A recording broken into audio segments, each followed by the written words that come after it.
अगर आज इंडिया और पाकिस्तान की लड़ाई हो जाए तो कौन जीतेगा?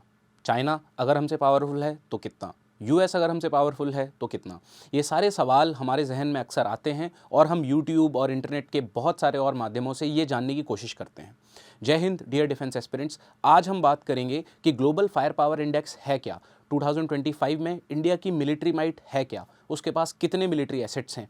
वीडियो थोड़ा लंबा है लेकिन लास्ट तक देखिएगा, क्योंकि एक एक चीज़ को बहुत डिटेल में एनालिसिस करके हम यहाँ पे देखेंगे। और एक ग्लोबल फायर पावर फोरम जो है, जहाँ से हमने इन डेटाज़ को लिया हुआ है, वो one of the most trusted है in terms of military might analysis. तो चलिए स्टार्ट करते हैं। और अगर आपको वीडियो अच्छा लगे तो लाइक करिएगा, शेयर करिएगा, और कमेंट में अगर आपको कोई नई जानकारी मिली तो ज़रूर बताइएगा। ठीक है, तो चलिए देखते हैं। देखिए, military strength of a country होती क्या है। अक्सर हमें ऐसा लगता है कि जितने सिपाही हैं वो मिलिट्री स्ट्रेंथ है, या जो उनके वेपन्स हैं वो मिलिट्री स्ट्रेंथ है। सही है, ये सब फैक्टर्स हैं। इसके अलावा कुछ और चीज़ें जो शायद हमें नहीं पता है वो ये हैं कि आपकी ज्योग्राफिकल बाउंड्री क्या है, ज्योग्राफिकल बाउंड्री कितनी पोरस है। अगर आप 10 दिन के लिए एक युद्ध लड़ेंगे तो आप कितने सक्षम हैं, अगर एक वॉर 2 महीने तक 3 महीने तक खिंच जाए तो आप कितने सक्षम हैं। तो इन सारी चीज़ों को हम डिटेल में आगे देखेंगे कि यहाँ पे लिखा हुआ है पॉलिटिकल सिस्टम और अलायंसेस भी। तो पहले वो फैक्टर्स जानते हैं जो क्या क्या हैं। सबसे पहले देखिए, armed forces, number of active as well as reserve persons, weapons, the type of weaponry which you have. ऐसा हो सकता है, अभी आगे हम डिटेल्स में भी देखेंगे कि हमारे पास नंबर बहुत हो सकता है किसी एयरक्राफ्ट का फॉर एग्जाम्पल, या किसी आर्टिलरी गन का, बट हो सकता है वो ऑब्सोलीट हो गई हो। इसके आगे डिफेंस स्पेंडिंग, हम अपने बजट का कुल कितना प्रतिशत डिफेंस पे लगा रहे हैं। इसके अलावा मिलिट्री इंडस्ट्रियल कॉम्प्लेक्सेस, हम अपने वेपन्स कितने जो हैं वो खुद बना रहे हैं और कितने बाहर से खरीद रहे हैं। स्ट्रेटेजिक अप्रोच, पूरा उसकी प्लानिंग क्या है, उसकी इंटेलिजेंस क्या है, इंटेलिजेंस के साथ उसका जो सामंजस्य है वो कैसा है। इसके अलावा ज्योग्राफी, ये मैंने बताया, पॉलिटिकल सिस्टम और अलायंसेस, आपके किस कंट्री के साथ कैसे अलायंस है, जैसे अगर आप नाटो के मेंबर हैं तो अब देखते हैं, यहाँ से बात स्टार्ट करते हैं। तो ये रैंकिंग जो आप देख रहे हैं, ये जो है 145 कंट्रीज़ का डेटा एनालिसिस, उनकी जो स्ट्रैटेजी मेकिंग है, उनके जो मिलिट्री एसेट्स हैं उनको असेस करके बनाया गया है। और यहाँ पे एक पावर इंडेक्स दी गई है जो जितनी कम होती है उतना अच्छा होता है। तो आप यहाँ पे देख सकते हैं यूनाइटेड स्टेट्स, अगर ये 0.000000 है तो ये परफेक्ट माना जाता है। तो वहाँ पे आप इस तरीके से देख सकते हैं ये 5 रैंकिंग्स। तो अब हम बात करते हैं यहाँ पे इंडिया के डिटेल्ड एनालिसिस की, और ये बहुत इंटरेस्टिंग होने वाला है, क्योंकि आप देखिएगा यहाँ पे कितने सारे डेटा हैं जो मुझे भी नहीं पता थे इस वीडियो को शूट करने से पहले, और आपको भी नहीं पता होंगे, आई एम 100% श्योर। अब देखिए, India is ranked 4th out of 145, जैसा मैंने आपको बताया, और इंडिया का जो पावर इंडेक्स है वो है 0.1184। A score of 0.000 is considered perfect.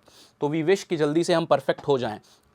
अब देखिए कितना इंटरेस्टिंग डेटा है, बहुत सारी चीज़ों को हमने यहाँ पे रखा हुआ है। तो इसमें हम यहाँ पे ये देख रहे हैं man power, air power, land power, naval power and financials. तो यहाँ पे देखिए, ये हमारा मैन पावर आपको दिख रहा है जो एक मेजर चंक है। इसके अलावा एयर पावर, हमारा लैंड पावर यहाँ पे दिख रहा है, नेवल पावर यहाँ पे दिख रहा है, और फाइनेंशियल्स हमें यहाँ पे दिख रहे हैं। ये हमारा जो टोटल स्पेंडिंग है, हम कहाँ कहाँ करते हैं, टोटल हमारी जो स्ट्रेंथ है वो दिखा रही है। तो देखिए, हम टॉप 5 में भी हैं, टॉप 10 में भी हैं, और उसके बाद top GFP placement for at least 10 consecutive years, मतलब पिछले 10 सालों में हमेशा कंसेक्यूटिवली आगे रहा है। ये टॉप 10 पावर में आता है in regards of total population, मतलब टोटल पॉपुलेशन का कितना प्रतिशत आपकी मिलिट्री में काम कर रहा है, उसमें भी हम टॉप 10 में हैं। और फाइनेंशियल स्पेंडिंग जो हम अपनी मिलिट्री पे कर रहे हैं उसमें भी हम टॉप 10 में आते हैं। अब इसके आगे देखते हैं हम, चलिए तो इसको देखते हैं यहाँ पे देखिए, ग्रीन का मतलब एक्सेलेंट है और ब्लू का मतलब गुड है, और पुअर जो मरून या रेडिश आपको दिख रहा होगा वो। तो इसको समझिए, जो 145 आपको दिख रहा है यहाँ पे, जो हम यहाँ पे ये चीज़ देख रहे हैं 145 जो लिखा हुआ है, ये 145 कंट्रीज़ की रैंकिंग, टोटल रैंकिंग में हमारी रैंकिंग है। तो आप ज़्यादातर देखेंगे कि हम 2, 7, 2, 7, 2, 4, 8, 5 ये हैं। अब इसमें हम देखते हैं कि कौन से एरियाज़ हैं जहाँ पे हम बहुत अच्छे हैं। जैसे अगर मैं पहली बात करूँ पॉपुलेशन, अब यहाँ से पॉपुलेशन का मतलब टोटल पॉपुलेशन नहीं है, पॉपुलेशन का वो रेशियो, टोटल पॉपुलेशन से जो मिलिट्री रेशियो है वो, man power, fit for service, military age, इसमें हम टॉप पे हैं, यानी कि youngest, one of the youngest military हमारे पास है। Special missions, tankers, helicopters, attack helicopters, इन सब में हमारी रैंक्स बहुत अच्छी हैं। व्हीकल्स, तो ये सारी चीज़ें जो हैं वो यहाँ पे हैं। कुछ एरियाज़ ऑफ इम्प्रूवमेंट जो हैं, जैसे हमारे पास हेलीकॉप्टर कैरियर कोई भी नहीं है, तो हमारी रैंक उसमें लास्ट है। इसके साथ साथ ऑयल कंजम्पशन, आपको पता है हम ऑयल बेस्ड इकोनॉमी है, वहाँ पे भी हम कम हैं। माइन वॉरफेयर का मतलब आप समझते हैं, ये दोनों तरीके से आप समझ सकते हैं। सी के अंदर भी माइंस होते हैं, वो उस वॉरफेयर में भी हमारे पास टेक्नोलॉजी नहीं है। उसके बाद नेचुरल गैस कंजम्पशन और शेयर्ड बॉर्डर, क्योंकि हमारे बॉर्डर्स बहुत ज़्यादा पोरस हैं और हमें पता है कि हमारा एक बहुत बड़ा जो एरिया है वो यहाँ काम कर रहा है। तो इस वजह से यहाँ पे भी हमारी रैंकिंग कम है। अब इसके आगे कुछ डिटेल्स देखते हैं जो बेसिक्स हैं। परचेजिंग पावर पैरिटी हम 3rd रैंक पे हैं, फॉरेन एक्सचेंज और गोल्ड उसमें हम 5th पे हैं, और डिफेंस बजट जो है उसमें हम 4th पे हैं। आप बताइए डिफेंस बजट में सबसे ज़्यादा कौन सा कंट्री है? अब देखिए एक्सटर्नल डेट, इसमें हमारी रैंक 116 है। ठीक है, मैं इसको हटा देता हूँ ताकि आपको दिख जाए 116, ये हमारा एक मेजर एरिया ऑफ इंप्रूवमेंट यहाँ पे है। तो चलिए स्टार्ट करते हैं एरिया से। 32,87,263 किलोमीटर ये हमारा पूरा लैंड एरिया है और हम इसमें 7th रैंक पे हैं। कोस्ट लाइन कवरेज, कितनी कोस्ट लाइन है और उसको कितना हमने कवर कर रखा है, 7000 किलोमीटर, इसमें हमारी रैंक 90 है, जिसको हमें इंप्रूव करना है। शेयर्ड बॉर्डर्स 13,888 किलोमीटर, ये बहुत ज़्यादा है। आपको पता है हम सारे ही साइड से जो है वो सराउंडेड है। और वाटरवेज इसमें रैंक बहुत अच्छी है, जिसमें 14,500 किलोमीटर्स का वाटरवेज है, जहाँ पे हम अपनी नेवल पावर को यूज़ कर सकते हैं। अब इसके आगे मैन पावर देखते हैं, बहुत ज़रूरी है और आप में से ज़्यादातर लोग जो हैं वो फ़ौज में जाना चाहते हैं और इसी चीज़ का हिस्सा बनना चाहते हैं। तो देखिए टोटल पॉपुलेशन हमारी इतनी है। चलिए अब बात करते हैं मैन पावर की, बहुत ज़रूरी है। टोटल पॉपुलेशन हमारी इतनी है, ये तो सबको पता है। अवेलेबल मैन पावर हमारे पास 66 करोड़ के आसपास है और फिट फॉर सर्विस इसमें से जो हैं वो हैं 52 करोड़ के आसपास। अब देखिए रीचिंग मिलिट्री एज एनुअली, एक साल में कितने लोग हमारे यहाँ पे पहुँच पा रहे हैं, 23 करोड़ 95,05,181, ये हम इसमें नंबर 1 रैंक पे हैं। इसके अलावा हम जब बात करते हैं रीचिंग मिलिट्री एज, हम नंबर 1 हैं दुनिया में, हमारी रैंक 1 है। 23 करोड़ 95,05,181 लोग एनुअली मिलिट्री एज पे पहुंच रहे हैं, मतलब फौज में जाने के लिए फिट होने की जो मिनिमम रिक्वायरमेंट है एज की वो पूरी कर रहे हैं। This is one of the greatest asset. तो चलिए अब देखते हैं हमारे यहाँ पे टोटल मिलिट्री पर्सन्स जो हैं वो कितने हैं, 51,37,550। इसमें हमारी रैंक थोड़ी सी लो है और इसको हमें बढ़ाना चाहिए, गवर्नमेंट उस पर काम भी कर रही है।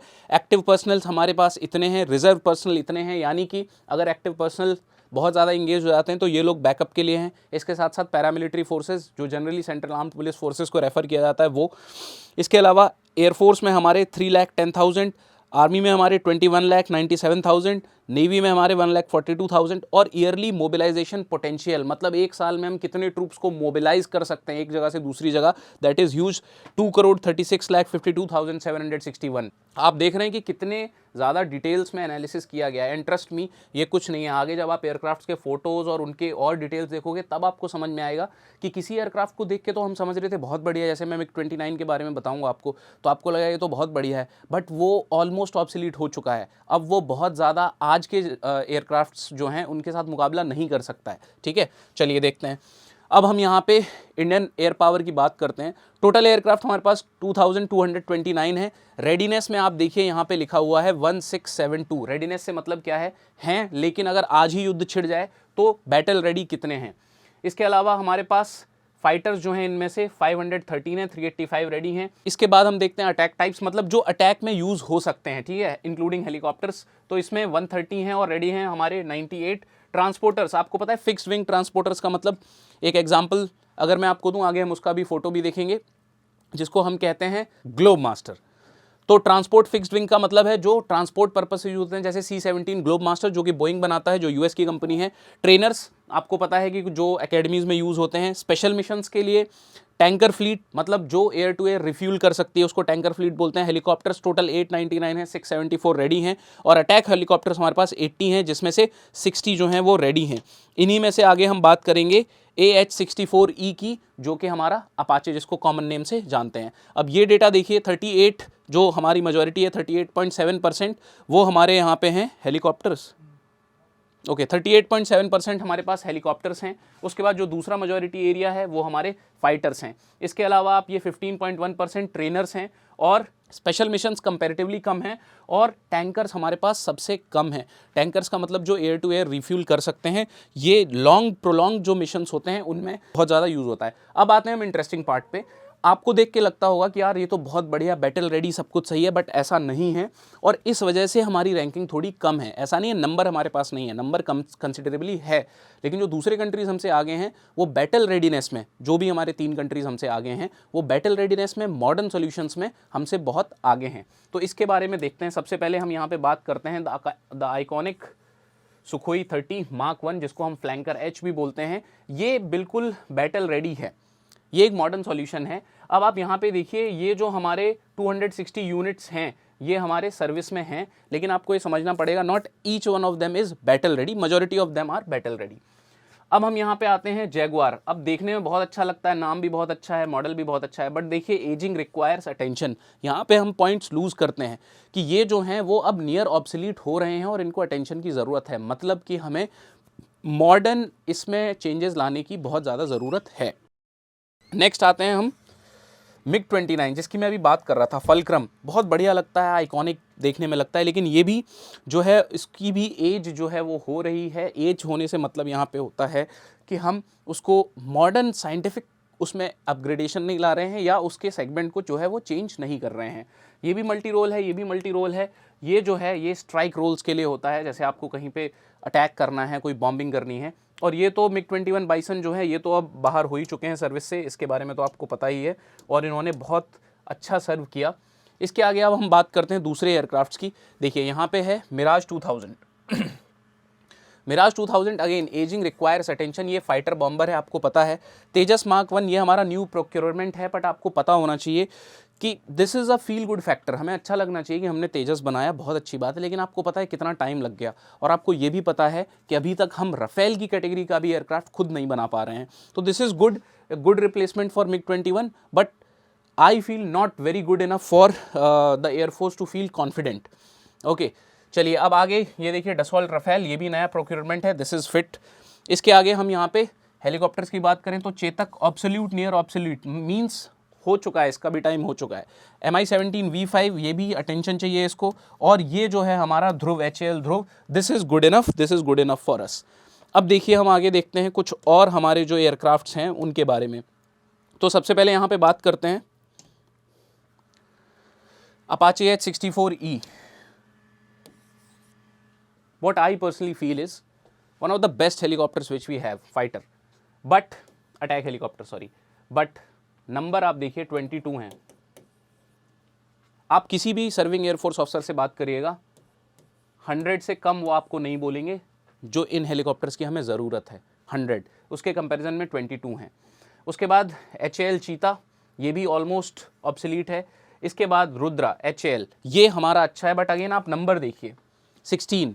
इनकी भी अगर आप बात करोगे ना तो कम से कम ये दोनों मिला के 150 होने चाहिए हमारे पास, है ना। ये भी 15 ही है हमारे पास, ये भी हमने US से लिया हुआ है, मीडियम लिफ्ट और हैवी लिफ्ट भी कह सकते हैं इसको, चिनूक को। और इसके अलावा हमारा ये भी Mi-24 ऑलमोस्ट सर्विस से बाहर जा चुका है। और प्रचंड, ये भी एक जो है वो हमारा HAL नहीं बनाया है, तो this is also fine, but इनके नंबर्स बहुत कम हैं जो भी मॉडर्न उसमें हैं। ठीक है, चलिए अब आगे हम देखते हैं कुछ और। ये हमारे ट्रांसपोर्टर्स देखिए, AN-32 ऑलमोस्ट पुराना हो चुका है, 103 यूनिट्स हैं सर्विस में।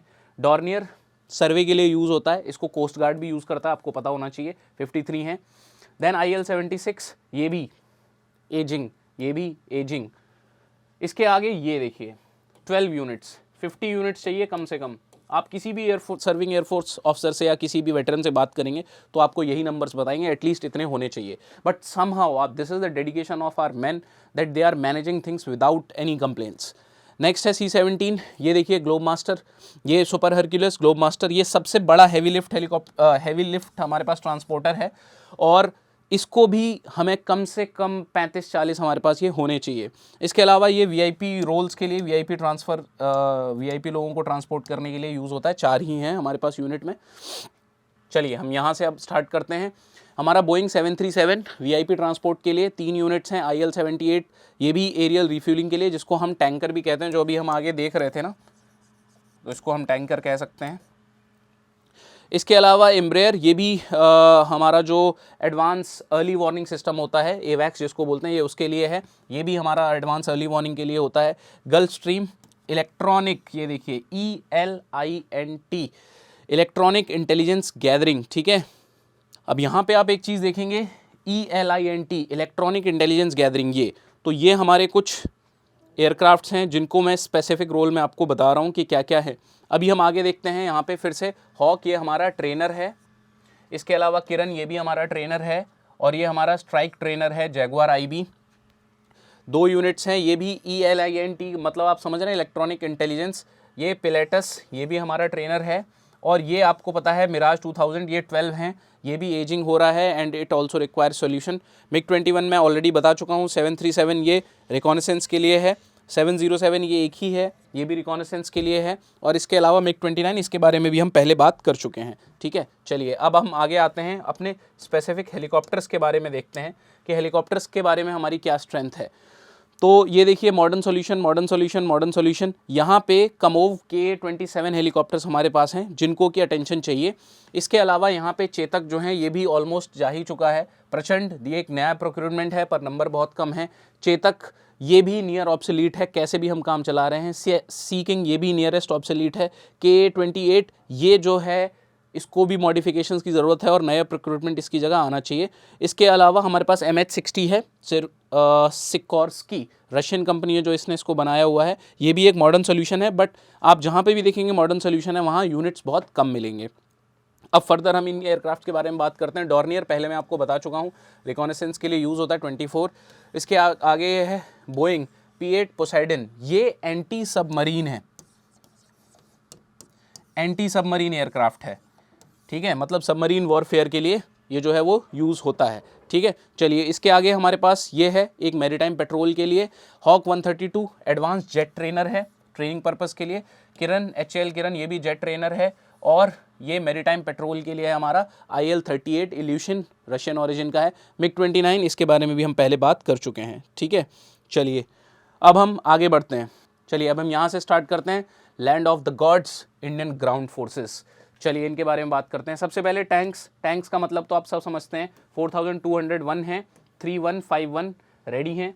व्हीकल्स 1,48,594, 1,11,000 रेडी हैं। इसमें हमारी रैंक 5th है और यहाँ पे हमारी जो रैंक है वो 2nd है। इसके अलावा सेल्फ प्रोपेल्ड आर्टिलरी हमारे पास 100 का स्टॉक है, 75 रेडी हैं। सेल्फ प्रोपेल्ड आर्टिलरी का मतलब क्या होता है ये समझ लीजिए। सेल्फ प्रोपेल्ड आर्टिलरी जनरली आपने देखा होगा आर्टिलरी गन्स को फौज के ट्रक्स के पीछे करके टो करके लेके जाया जाता है। सेल्फ प्रोपेल्ड आर्टिलरी मतलब जो खुद चल सकती है, जैसे बोफोर्स। ठीक है, तो ये मतलब होता है सेल्फ प्रोपेल्ड आर्टिलरी का। ये फ्लीट स्ट्रेंथ है। ठीक है, हमारे पास कितने कॉम्बैट टैंक्स हैं, कितने IFV इन्फेंट्री फाइटिंग व्हीकल्स हैं, कितने सपोर्ट व्हीकल्स हैं, लॉजिस्टिक्स, आर्टिलरी, एयर डिफेंस। तो ये कॉम्बैट टैंक्स इतने हैं। अभी हमने वो डिटेल भी देखा और ये चार्ट देख के आप समझ जाएंगे। अब हम स्पेसिफिक बात करते हैं। देखिए 1, 2 इनको छोड़ के एक ये है जो कि अभी हमारे पास नंबर में कम है। हम सबको पता है T-72 अजय, कह सकते हैं एक मॉडर्न सॉल्यूशन। T-90 भीष्मा हमारा मेन बैटल टैंक है, और इसके अलावा अर्जुन, इसको भी थोड़ा सा हमें ज़रूरत है इम्प्रूव करने की। 2410 यूनिट्स, 2078 यूनिट्स, 124 यूनिट्स ज़्यादा बनने चाहिए और इम्प्रूव होने चाहिए, और ये सिर्फ 2 यूनिट्स। तो टैंक्स में भी हमें बहुत काम करने की ज़रूरत है। कुछ टैंक्स हैं जिनके ऊपर हम ज़्यादा डिपेंडेंट हैं, जैसे T-90 भीष्मा। इसके अलावा हम देखते हैं ये IFV का मतलब इन्फेंट्री फाइटिंग व्हीकल, मतलब इन्फेंट्री इसमें बैठ के जा सकती है और एक जगह पे जाके वहाँ पे अपना काम कर सकती है। मैकेनाइज्ड इन्फेंट्री जो हमारी यूनिट्स हैं वो इनको डील करती हैं। 2500 है हमारे यहाँ पे। ये है ATGM carrier, anti tank guided missile, जो टैंक को तबाह कर सकती है उनका। नेक्स्ट है हमारा Tata Kestrel APC, armoured personnel carrier, इसके अंदर लोग बैठ के जा सकते हैं, वो सेफ रहेंगे। और ये भी है हमारे पास 1400 आर्मी के पास, ये आदित्य। ठीक है, ये ordnance factory OFB ordnance factory ने बनाया हुआ है। चलिए अब आगे देखते हैं।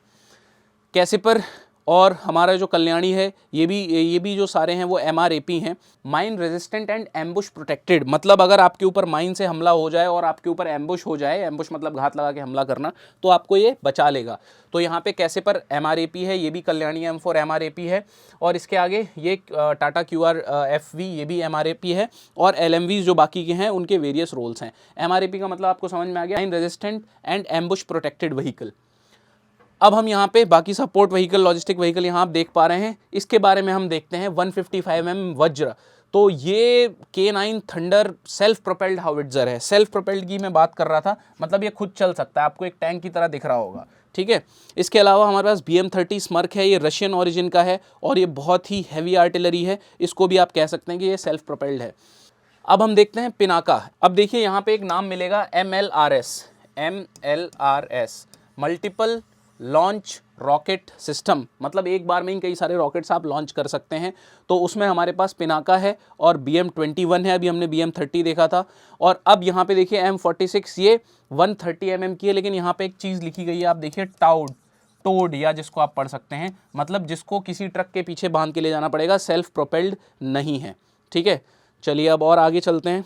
शारंग, ये भी टोड है। M777 हाउइट्ज़र, ये भी जो है वो टोड है। और यहाँ पे आप देखिए धनुष, ये 17 है, न्यू प्रोक्योरमेंट है। और ये हमारा 693, ये जो है हमारी एयर डिफेंस मिसाइल्स हैं बहुत सारी, जिसमें कि अब हम बहुत जल्दी इंक्लूड करने जा रहे हैं S-400 डिफेंस सिस्टम, और ये बाकी हमारे एयर डिफेंस के सिस्टम्स हैं। ठीक है, अब हम देखते हैं इंडियन नेवी के बारे में। तो टोटल एसेट्स कितने हैं, टोटल टनेज ये होती है कैपेसिटी, मतलब कितने टन के हमारे जो एयरक्राफ्ट कैरियर्स हैं या जितने सारे हमारे एयरक्राफ्ट कैरियर्स एंड शिप्स हैं उनका टोटल टनेज कितना है। एयरक्राफ्ट कैरियर्स हमारे पास 2 हैं, जिसमें हमारी रैंक 3 है। हेलीकॉप्टर्स हमारे पास कैरियर एक भी नहीं है। सबमरीन 18 है। कॉर्वेट्स जो है वो हमारे पास 18 है, जिसमें रैंक 5 है। फ्रिगेट्स 14 हैं, जिसमें हमारी रैंक 4 है। डिस्ट्रॉयर्स 13 है, जिसमें हमारी रैंक 4 है। और पेट्रोल वेसल्स जो हैं, जो पेट्रोलिंग पर्पज़ के लिए यूज़ होते हैं, वो 135 है, जिसमें हमारी रैंक जो है वो 8 है। लेकिन जैसा मैंने पहले भी बताया, माइन वॉरफेयर में हमारे पास कुछ भी नहीं है, कोई एसेट नहीं है, इसलिए हमारी रैंक इसमें सबसे लास्ट है 145, क्योंकि हमारे पास 0 है। अब हम आगे देखते हैं। एयरक्राफ्ट कैरियर्स 2 ही हैं, आपको पता है। डिस्ट्रॉयर्स, ये यहाँ पे चंक आपको दिख रहा है। फ्रिगेट 7% हैं, कॉर्वेट्स 9% हैं, सबमरीन्स 9% हैं। Offshore petrol majority of the area को हमें दिखाता है, जो पेट्रोलिंग पर्पज से यूज़ होते हैं। अब हम इनके बारे में डिटेल में देखते हैं क्या क्या है। देखिए, पहला है अरिहंत, ये आपको पता है अरिहंत क्लास, ये हमारे पास 2 हैं, ये न्यू प्रोक्योरमेंट भी है हमारे पास। और ये जो है वो आप देखिए यहाँ पे लिखा हुआ है SSBN, बैलिस्टिक मिसाइल सबमरीन। ठीक है, और इसके बाद कलवरी क्लास, ये भी अटैक सबमरीन है हमारी। ये भी हमारी सिंधु घोष भी जो है ये भी अटैक सबमरीन है। शिशुमार भी अटैक सबमरीन है। विक्रांत, ये हमारा एयरक्राफ्ट कैरियर है। ठीक है, आपको पता है इसके बारे में, ये एक ही है हमारे पास। फिर जलश्वा, ये ऑस्टिन क्लास है और ये LPD है। ठीक है, देखिए यहाँ पे LPD लिखा हुआ है, लैंडिंग प्लेटफॉर्म डॉक। ठीक है, ये एक है हमारे पास। फिर विशाखापट्टनम है हमारे पास 2, यहाँ पे डिस्ट्रॉयर है ये। राजपूत, ये भी एक डिस्ट्रॉयर है, INS राजपूत क्लास, ये 3 है। दिल्ली क्लास, ये भी डिस्ट्रॉयर है, ये भी 3 है। कोलकाता क्लास हमारे पास ये भी 3 है। 3 हल्स का मतलब आप समझिए कि 3 यूनिट्स, इस तरीके से समझिए। फिर हमारे पास शिवालिक फ्रिगेट है 3, तलवार ये भी एक फ्रिगेट है 6। फिर हमारे पास कॉर्वेट है कमोटा, ये 4 हैं। और फ्रिगेट ये हमारे पास 3 है, ब्रह्मपुत्रा। अच्छा, आपको ये भी पता होना चाहिए कि कॉर्वेट, फ्रिगेट, डिस्ट्रॉयर, क्रूज़र ये क्या होता है। तो सबसे छोटा शिप आप ऐसे समझिए, उसको हम कॉर्वेट बोलते हैं, अटैक शिप हो सकता है। उससे जो बड़ा होता है उसको हम फ्रिगेट बोलते हैं। उससे बड़ा जो होता है उसको हम डिस्ट्रॉयर बोलते हैं। उससे भी बड़ा जो होता है उसको क्रूज़र बोलते हैं। और बैटल शिप सबसे बड़े होते हैं, बट वो अब है नहीं, बैटल शिप जो है वो बाहर जा चुके हैं। फिर कोरा क्लास के हमारे पास, फिर खुखरी क्लास के ये कॉर्वेट हैं। वीर क्लास के भी कॉर्वेट हैं। फिर अभय क्लास के भी कॉर्वेट हैं। और ऑफशोर पेट्रोल व्हीकल्स हमारे पास 136 हैं। Not vehicle, sorry, offshore patrol vessels, vehicles तो फिर ऑन रोड हो जाएगा। लैंडिंग शिप, ये हमारे पास लैंडिंग शिप टैंक देखिए, जो इसका मतलब है कि यहाँ पे एक तरीके का ये भी एक टैंक है। ठीक है, ये सप्लाईज जो हैं वो लेके आते हैं अपने अंदर टैंकर की तरह भर के। ठीक है, फिर हमारे पास लैंडिंग क्राफ्ट जो हैं, मतलब जो एम्फीबियस वॉरफेयर के लिए हैं, जो आगे लैंड पे भी जो है वो जा सकते हैं। ठीक है, ये हमारे पास हैं 136 हमारे पास। फिर पेट्रोलिंग व्हीकल्स के। अब ड्रोन फोर्स, ये भी बहुत इंपॉर्टेंट है, एक नया वॉरफेयर है, आपको पता है नए टाइप का वॉरफेयर है ड्रोन वॉरफेयर। तो ये देखिए, ये सर्चर रिकॉनेसेंस के लिए है, ये हमारे पास 108 है। उसके बाद हमारे पास हेरॉन, ये 149 है। फिर हमारे पास सी गार्डियन, ये 2 यूनिट्स हैं, इनका भी जो है वो नंबर हमारे पास होना चाहिए। इसके अलावा हेरॉन TP, ठीक है, ये भी हमारे पास 4 ही हैं, ये भी ज़्यादा होना चाहिए। और हेरॉन 1 16 यूनिट्स जो हैं ये हमारे पास होना चाहिए। ठीक है, तो ये हिरॉन है, ये हमने इजराइल से लिए हुए हैं, आपको पता है। आप कमेंट करके मेरे से बताइए कि, वैसे तो हमने यहाँ पे मैप लगाया तो आप समझ जाएंगे कौन सी कंट्री से क्या लिया। कोई नहीं, चलिए आगे हम पूछते हैं। तो ये रहा ग्लोबल फायर पावर इंडेक्स के बारे में और उसकी डिटेल्स कि किस तरीके से डिटरमिन होती है, किस तरीके से हम जानते हैं, जो बेहद टेक्निकल एनालिसिस है वो। इसके अलावा आप मुझे बताइए SIPRI के बारे में, ये क्या है, इसकी फुल फॉर्म क्या है और ये क्या काम करता है। I hope video was helpful to you. If you feel like the video has some content, please do share it. Thank you so much, take care, all the best, Jai Hind.